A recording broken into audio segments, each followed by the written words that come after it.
Hi guys, இன்னைக்கு பார்த்தீங்கன்னா நம்ம பூ தான் பொறிக்க போகிறோம். வாங்க பொறிச்சிடலாம். ஃபஸ்ட்டு பார்த்தீங்கன்னா சங்குப்பூ 4 கிடச்சிருக்குங்க.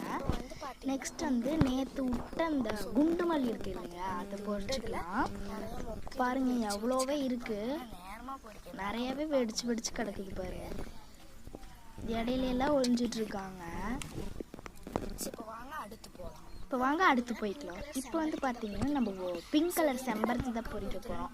செம்பருத்தி அவ்வளோலாம் இல்லைங்க, கம்மியாக தான் இருக்கும். ஸோ வாங்க அதை பொறிச்சிக்கலாம். மொக்கா தான் இருக்கும். என்னடா மொக்கை பொறிக்கிறான்னு பார்க்காதீங்க. இது பார்த்தீங்கன்னா மொக்கா தான் இருந்துட்டு பொறுமையாக தான் வெடிக்கும். ஸோ அதனால இது மொக்கா தான் நான் பொறிச்சு வச்சுருக்கேன். இப்போ வாங்க அடுத்து போகலாம்.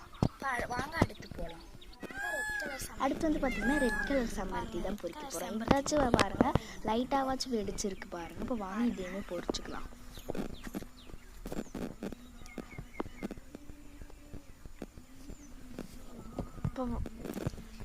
இப்போ வாங்க அடுத்து போயிடலாம்.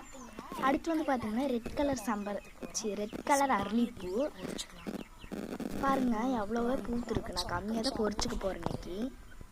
இப்போ வாங்க அடுத்து போயிடலாம். இப்போ சாண்டல்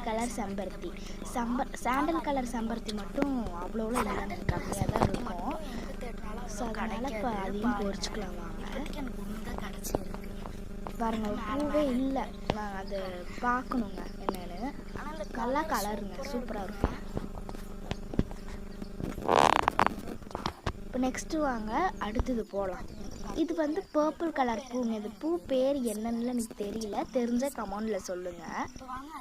இப்போ வாங்க அடுத்து போகலாம். அடுத்து இங்கே பார்த்தீங்களா வாட்டர் ஆப்பிள் நிறையாவே இருக்குது.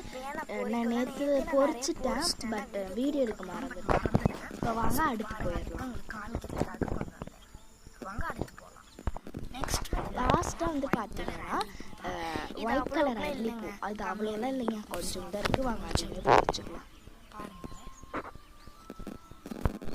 பாருங்க இவ்வளோ பூ நம்மளுக்கு கிடைச்சிருக்கு. பாய். ஸோ இன்னொரு வீடியோவில் பார்க்கலாம்.